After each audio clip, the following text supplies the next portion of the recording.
হে আমার যুবক ভাই, হে আমার যুবক বোন, দিলের কান লাগায় শুনেন।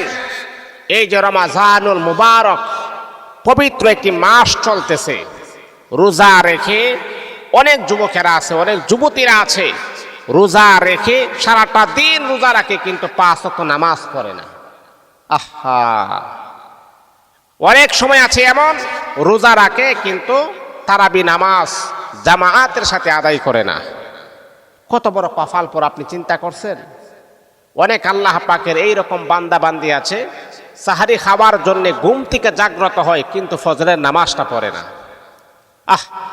আল্লাহু আকবার, আল্লাহু আকবার।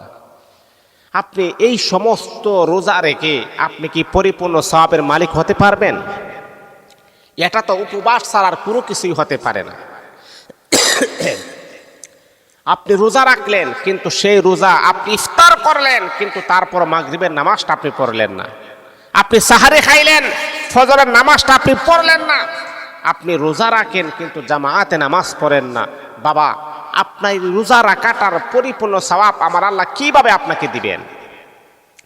অনেক যুবকদেরকে আমি লক্ষ্য করে দেখি যে তারাবি চলতেছে, তারা দোকান পাটে বসে আড্ডা দিচ্ছে, মোবাইল টিপতেছে। এইভাবে কি আপনার দিন অতিবাহিত হবে? এ যুবক ভাই, এইভাবে কি আপনার দিন চলবে? আজকে যদি আপনি মারা যান, আপনার কবরে কেউ যাবে না, খালি হাতে আপনাকে একা একা গুরুস্থানে চলে যাইতে হবে।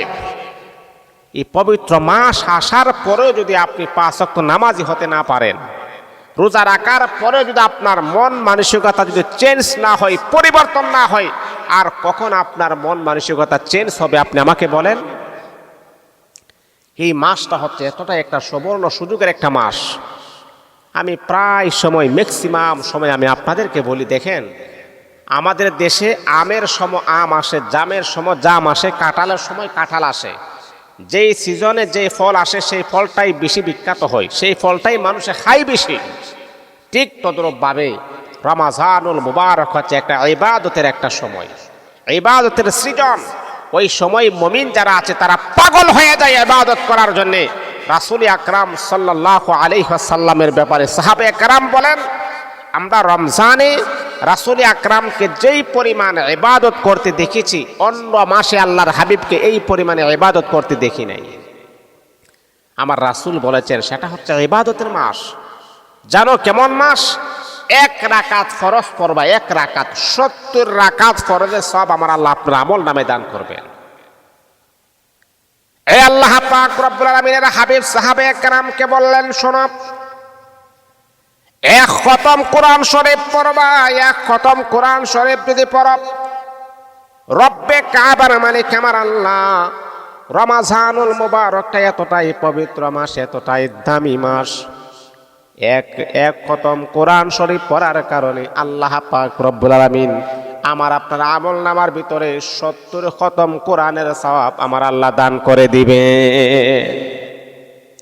এমন একটা পাওয়ারফুল একটি মাস, এমন একটা পবিত্র একটি মাস। সেই মাসে যুবকেরা এখনো তোমরা মোবাইল টিপাটিপি করো, মোবাইলে নগ্ন মহিলাদের ছবি দেখো, গান দেখো, সময়টাকে নষ্ট করো। তুমিও কিন্তু রোজা রাখো। এই যে যুবকটা মোবাইল টিপতেছে, নামাজ পড়ে না, সাহারি খেয়ে ঘুমিয়ে থাকে, অথবা ইফতারি খেয়ে নামাজ মাগরিবের নামাজটা পড়ে না, এই যুবকটাও কিন্তু রোজা রাখে, এই যুবতীটাও কিন্তু রোজা রাখে। আমার এই ভাই বোনকে আমার প্রশ্ন হচ্ছে যে রোজা রাখেন কিন্তু নামাজ পড়েন না, আল্লাহ কি আপনাকে পরিপূর্ণ সওয়াব দিবেন? আমার আল্লাহ কি টাকা পড়ছে যে আপনাকে পরিপূর্ণ সওয়াব দিতে? এই জন্য সাবধান হয়ে যান, এখনো সময় আছে। যদি আপনি এখনো ভালো হতে না পারেন, তাহলে আপনার নিজের কপালে নিজেই আপনি কুড়াল মেরে দিয়েছেন, নিজের ক্ষতিটা নিজেই আপনি টেনে নিয়ে আসছেন। সাবধান হন, সময় আছে, এখনো সময় আছে। রহমত চলতেছে, রহমতের পরে মাগফিরাত, মাগফিরাতের পরে নাজাত। এই 3টা কাল এখনো অতিক্রম করে নাই, এখনো সুযোগ আছে, এখনো সময় আছে। যুবক ভাই, পায়ে হাত রেখে বলি, মা পায়ে হাত রেখে বলি, আপনারা এখনো সুযোগ আছে, এখনো আল্লাহ পাকের কাছে তওবার মতো তওবা করে ফিরে আসুন। নামাজ পড়ুন, রোজা রাখুন, সাহারি খান, মাগরিবের নামাজ পড়ুন, 5 ওয়াক্ত নামাজ পড়ুন, তারাবি নামাজ পড়ুন। আল্লাহ আপনার জিন্দেগির গুনাহগুলোরে মাফ